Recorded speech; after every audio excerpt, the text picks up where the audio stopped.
Here we are with some more Cinderella phenomenon. I'm so excited to continue. I did such a terrible job last time. I got 3 wrong answers. I cannot believe I did that terribly. I feel like I've been doing pretty good up until like now. So we're gonna see if I can turn my luck around. And we're gonna see what new things we learn about the lovely Karma. Alright, so let's get cracking. Chapter 4. Girlfriends! Ooh. Alright, so we'll see what that means. Jurian. Oh, Jurian, if you don't come at me like you truly mean to stab me, then you'll never land a hit. Yes, ma'am. Yes, sir. Huh. It has been about 2 weeks since I first saw Karma here in the forest practicing with Garland. I've come here every night since then, though I never stay as long as Karma, since I actually have work to do in the mornings. Alright, here I come. Their swords clash and Karma laughs as he throws Jurian back and taps her lightly on the shoulder with his sword. That makes 4 hits, and that one was easy. Is that the best you can do, Jurian? I notice that every time Karma practices with Jurian, he's in his Miss Karma disguise. Yes! He says it is because of the curse and because he does not want Jurian to fall in love with him. Isn't he being overdramatic? I doubt someone like Jurian could fall in love with Karma. Be subtle and quiet. Garland tells me that you're usually good at that. I am, sir. Then why the exception today? Ah, sir. Darling, it wouldn't happen to be because of the way I'm dressed, would it? Are you still not used to it? Ugh. Hit the nail on the head, have I? It is not very chivalrous to hurt a lady, of course, but that logic applies to men as well. An enemy is an enemy, Jurian, even if your enemy is a delicate flower like myself. Delicate flower. Jurian, you should hit him on the head for that. But Princess, he's not delicate at all. Jurian laughs and I scowl at her. Is she laughing at me? You and Karma seem to get along. I doubt it. Oh, Princess, you wound me. You always say that. You wound me where Jurian's blade cannot. Ah! Something flashes in Jurian's eyes as she readies her sword again. Karma stands ready as Jurian rushes at him with her sword. Their swords clash again. I wonder... Karma, your back's open. Ah! Karma turns. Jurian taps him on the shoulder and laughs aloud. I did it! A single hit. Looks like you have a weakness too, Karma. Ah! No, it wasn't a weakness. It was the lack of sleep catching up with me. Why did he listen to me? He told Garland the other day it was crucial to only listen and watch the most important things. 'Cause he's got a crush on you. Alright, practice is over for now. I can see Garland coming for his practice. Karma walks to a corner to have a drink. I should probably head back to the tavern soon, but there is something I want to see first. On her way out, Jurian gives a solemn nod to Garland. She pauses to say something to him and then looks at me, noticing my vague curiosity. I was just mentioning what a good swordsman Karma is. I have seen him fight, and Karma is a good swordsman. There is no doubt about it. Yet, is practicing with him really so special? He's fast on his feet and quick with his reactions. He's an excellent person to train under, even better than most of the commanders in the palace. I can second that. Even better than Ross. Remember him? The first commander he trained under. The one that punished slow learning with extra exercises. You always had to do more exercises than I did. Something about you being distracted? I was watching the way you swung your sword to make sure you didn't hurt yourself. First off, I can't believe I just said sword. Second of all, it's because I was distracted because Garland has a crush on Jurian! Ah! You've always been overprotective. Well, They both suddenly stop to look at Karma, who is smiling slyly on the side. Why does he have that look on his face? Well, that's a sign. We can't keep the commander waiting. Garland shakes his head, his expression snapping back into something more serious. Right. The two exchange quick farewells before Jurian waves and steps out of the clearing, leaving Garland with Karma. You're in a dress today. Are you two really so opposed to hurting me when I'm in a dress? Or are you worried about ruining it? No. It's just so strange. You move so well, even in a long dress. But yes, Jurian did mention almost stepping on it once. Impossible. I'm the picture of elegance. Of course, sir. Karma shrugs Garland's comment off. The two ready their swords, then get right into practice. The music distracted me, gosh. Jurian has taken over Garland's patrol now, so that Garland can get in some practice time. So, Garland, have you told Jurian yet? Ah! No. The conversation that Karma always has with Garland is the real reason I stay behind to watch them practice. I don't understand why Garland answers Karma's question if doing so makes him so depressed. Will you ever say anything to her, Garland? Ugh. Why don't you just confess to her already? Karma lands an easy hit on Garland, who sighs in response. Whenever Garland thinks about Jurian, he gets distracted. I do not understand his feelings at all, but seeing him remain quiet frustrates me. Jurian is talented and poised.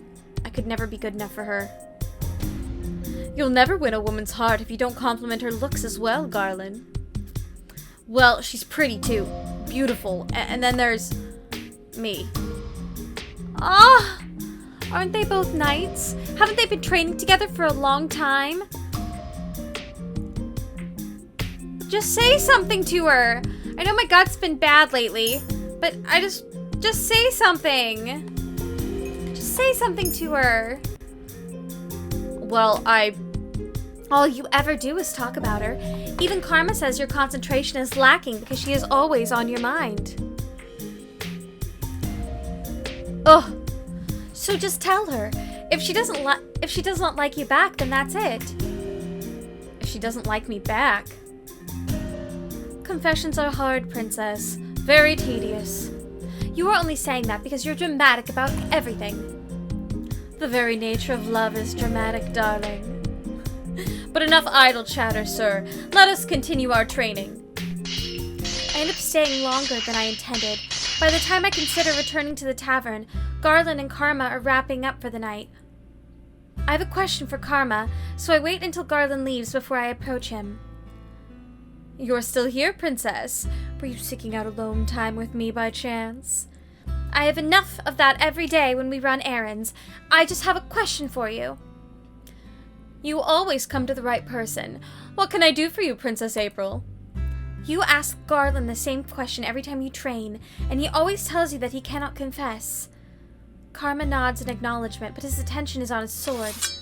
He inspects it carefully before sheathing it. It frustrates me. You're frustrated. That look of his always annoys me. Oh my.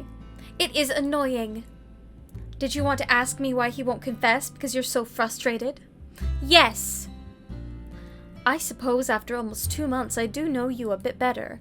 You do not know anything about me, and I do not know anything about Karma either. Confessing isn't easy, dear April. Surely you must realize that the possibility of rejection is a significant detriment. But if you never ask, you never get an answer, and the stress of worrying stays with you and ruins everything. Why are you staring at me? Is that the reason you are so blunt, Princess? Blunt? You are far more blunt than I am. Princess April, you truly are amusing. You are as sharp as a knight's blade. I am not amusing. That is a matter of opinion, darling. He really is insufferable, and yet I still come to him for advice. The scariest part of a confession is the possibility of rejection. Can you imagine loving someone and then finding out that they don't feel the same way about you? My thoughts shift to the king. My chest tightens. Princess April. Karma reaches out her hand to brush a strand of hair out of my face. I slap it away without realizing. He pulls his hand back with a gentle sigh. My apologies, Princess. No, I cannot imagine. No? Loving someone and finding out that they do not feel the same way? I always knew my father never loved me. My understanding is different from what Karma is referring to. Besides, I no longer hold any love in my heart for the king. I have already given up hope on him. Right? It is a good thing you haven't experienced rejected love, Princess. It is one of the worst feelings. Karma asks to be alone, so I return to the tavern by myself that night. There he is. Why, the cutie pie. I made another wrong choice. Getting mad. I do not know why I agreed to this when nothing changes. Today I am once again out in town with Karma, running errands. Since we've been partners, he insists on me coming with him every day. Why do you need a new dress? Because a lady needs all kinds of dresses in her closet. Variety is key when you want to make a good impression. Why would you want to make a good impression on people in a disguise? A disguise is meant to conceal you. It does not exist to be flaunted. Oh no, darling. I only wear the disguise to stop the curse from working on people. It's not really meant to conceal anything but the fact that I am a man. Being doted on by a married woman or a woman in love with another man is especially troubling. Is the curse really that powerful? Karma leads me over to the dress store and our conversation pauses. When he goes to the store owner to give specifications for a new dress. When we leave, Karma suggests going someplace to reward me for all my hard work. You're treating me? Why wouldn't I, darling? You've been helping me for a while now. What is this feeling? Gratitude?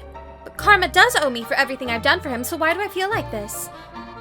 You know, it would be much easier for you to just help me carry bags. Oh, there! Let's buy one of those cupcakes. Eee, cupcakes! I love cupcakes. Karma cuts through my suggestion easily. Does he really dislike work so much that he'd rather pay me off for helping him? Karma takes me to a stand showcasing all kinds of cupcakes. There are some with colored frosting, others with fancy decorations. Some are especially eye-catching, like a bright blue cupcake decorated with little stars. Anything catch your fancy, ladies? All of them, actually. Alas, I do not think eating them all would be good for my diet. What do you think, Princess? We'll share one. I turn back to the cupcakes, which I realize are big enough to share between two people. Am I choosing one for myself or one that Karma would like? I guess he is treating me, but... Two cupcakes catch my eyes. One has a tiny little creature sitting on top of the frosting. It seems to be a little lizard of sorts. Though it is strange, the colors remind me of Karma's dress. The other cupcake is decorated with little white chocolate pearls. Those pearls are small and somehow cute. But Karma might like the other cupcake? So it's between those two. Which would you like, April? I say the one with the lizard, one that matches her dress. I'm not gonna worry about all the wrong decisions I'm making. I'm just gonna do stuff, and if I get a bad ending, that's just the way it goes. She says, really, really hoping not to get a bad ending. The fancy cupcake with the lizard. It's her dress. Obviously, that's gonna be the right choice. I'll have that one. The one with the... Oh my, is that a chameleon? A chameleon?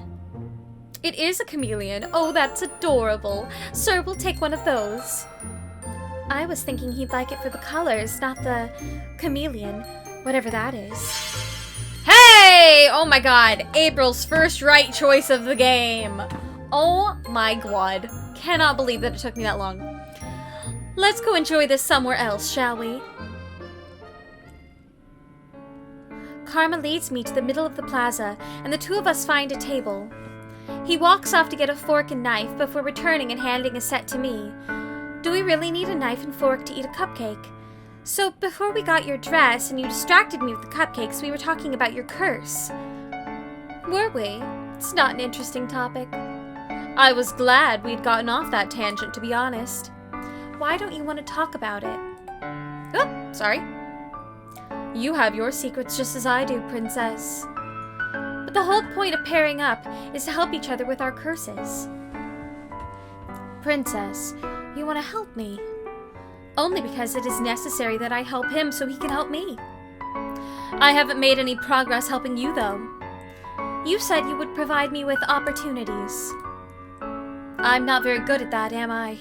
I'm sorry, Princess. Well, I don't think I've done anything for you either. But Princess, you've been helping me for the last few weeks. Whether or not it is an obligation, you still are good company. Good company? No one has ever told me that before.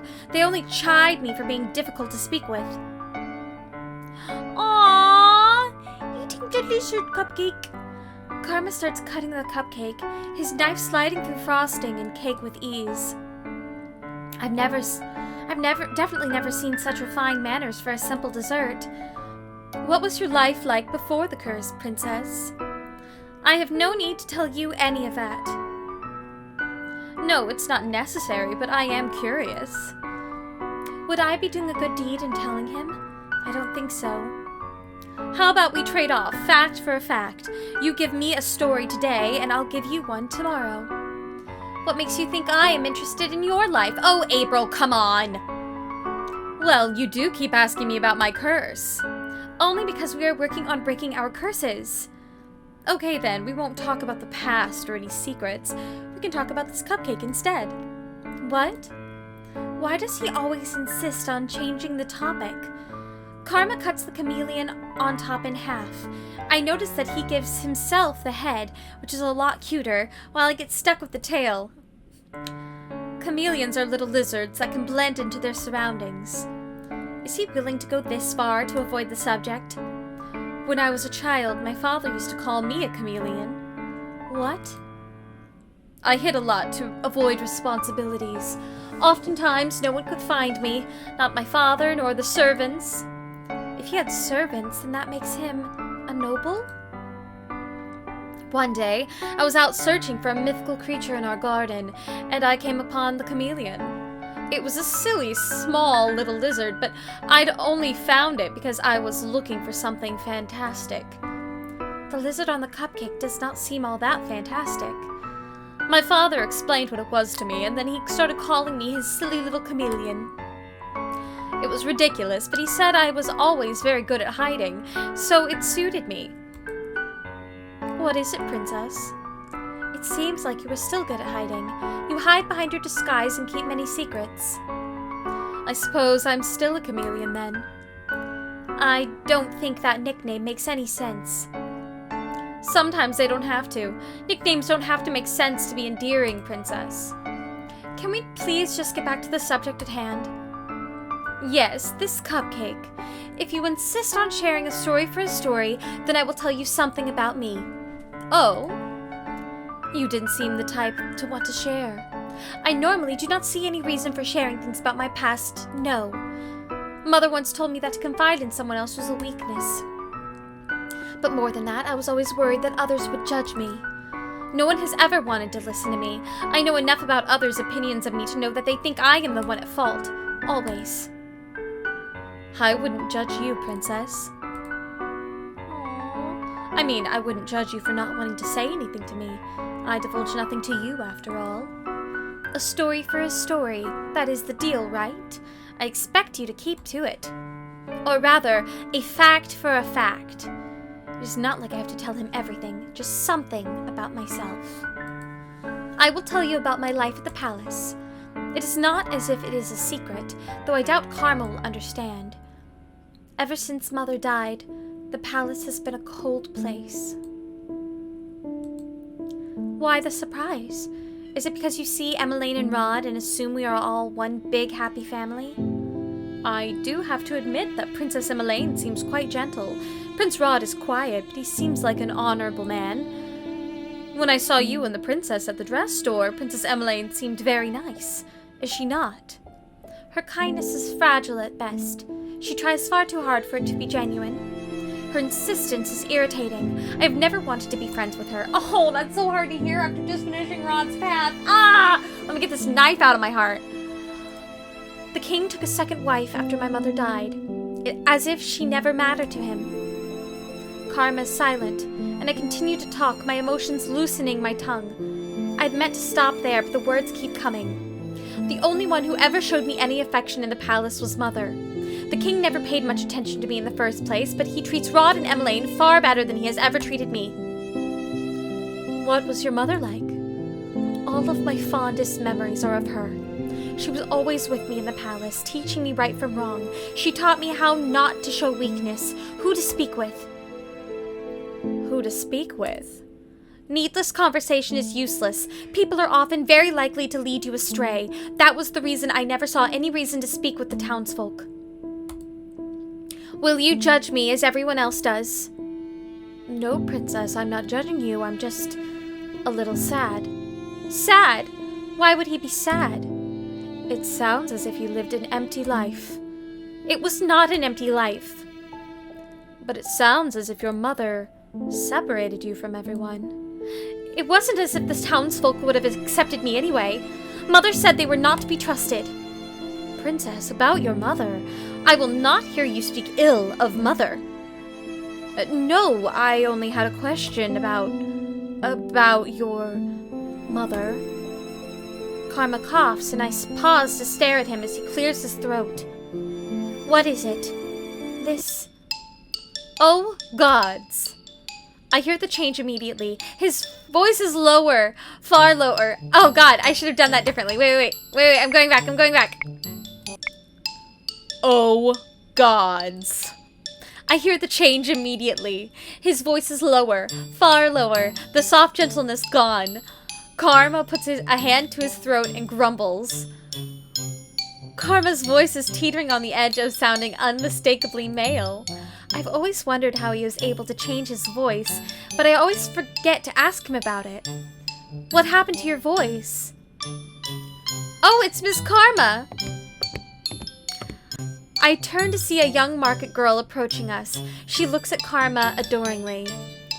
I've always wanted to speak with you, Miss Karma, ever since you complimented my dress that one time in the dress store. Your dress is lovely today as always, Miss Karma. Karma? Miss Karma, are you okay? I am quite fine. I cannot help but giggle as the girl takes a step back, looking shocked by Karma's now deep voice. I feel fine. Karma curses again in his deep voice before forcing a bright smile on his face. Excuse me, I am feeling under the weather. I notice that he's trying to change the pitch of his voice, but the highness is only annoying rather than soothing now. I'm sorry. Karma turns to me urgently, but I am too amused to offer any sort of assistance. Look at that smile, isn't she so cute? What is it, Miss Karma? Karma's smile is forced, and his eyes are glaring at me. I laugh once again, not able to help myself. His expression softens, but only slightly. Oh, I'm going with this right now. We're teasing Karma. Oh, we are going for it. I don't even care if this is wrong. I don't even care. I've made too many wrong choices, I think, already anyway. He obviously wants to leave, but I cannot help myself. Miss Karma, I do wish you'd say something. Ugh. At the very least, you should thank this girl for her compliment. Oh no, it's quite all right. Come on, Karma. You're usually the most charming person on these streets. Thank you. Yes! Yes! He sounds like he's dying now.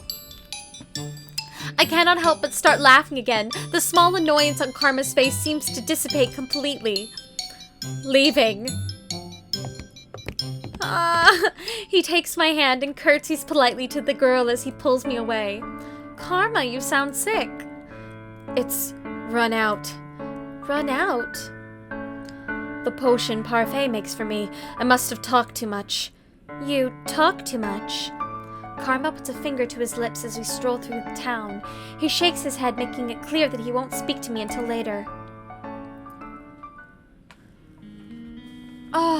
So I think, because I saw him as a man earlier, so I must be, since I'm cursed as well, I must be exempt from his curse, right? I think so. I think that's how it works. When we arrive at the tavern, it is already dark. Karma pauses and turns to look at me. What? You have a nice smile, Princess April. I'm glad I could make you laugh. Well, of course I laughed. You sounded ridiculous. It is worth sounding ridiculous just to see you smile. You and Rumple really are the same. The comment doesn't faze him. He smiles widely as he leaves for his room. Aww! I'm glad I could make you laugh. I cannot get those words out of my head, even though I'm supposed to be resting for the night. I think I should go see if Karma's practicing with Jurian or Garland. I leave my room and go down to the reception room. Delora and Parfait let me go to the forest at night alone now, since they know I am meeting up with Karma. Parfait is in the reception room tonight reading a book. I was always told reading in the dark was bad for your eyes. Oh, Princess, I didn't see you. I noticed that she's closed the book and I can now read the cover. She is reading Cinderella. That's my fairy tale curse. The Great War was caused by the fairy tales, right? Yes, that's right. And yet you are reading one. The curses are based off these fairy tales, after all. But why are you reading Cinderella? My curse isn't anything like the fairy tale, it's reversed.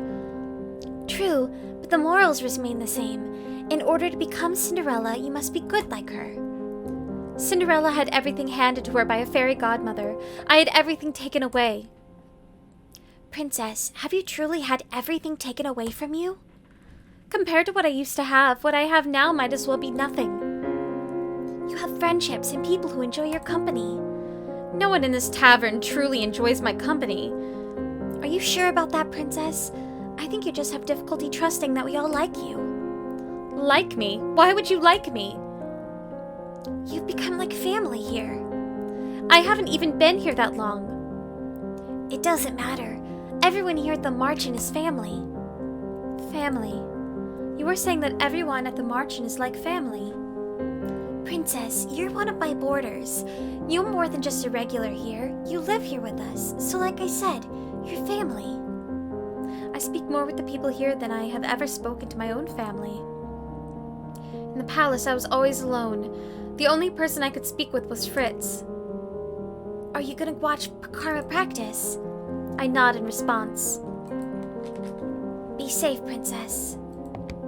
As I head to the door, I recall what happened earlier today. Parfait, what is this potion you make for Karma? You mean the potion I make to change his voice? He begged me to help him when he first designed his disguise. Karma makes a beautiful woman, but he didn't think the illusion was complete without a convincing voice. You know how picky he is. Something else on your mind, Princess? Karma hides his curse, but you must know that the conditions for breaking it, don't you? Parfait does not answer. Or are you also keeping it a secret? Princess April, not everyone likes to talk about their curse. I think it would be better if you asked Karma directly. I just don't understand why he won't tell me everything when I'm just trying to help him. Just as you think your good deeds are difficult, there's also something about Karma's curse that he can't come to terms with. I put my hand to my necklace around my neck. I still haven't performed any good deeds. Can I really do this? I am going now. I walk out the front door and into the forest. I decide not to think about all this, at least not until later. I wish this was all simpler and that Karma wasn't cloaked in so many secrets. Ooh, here we go. More mom stuff. Mother, I went to town today. Oh? I told you not to go into town.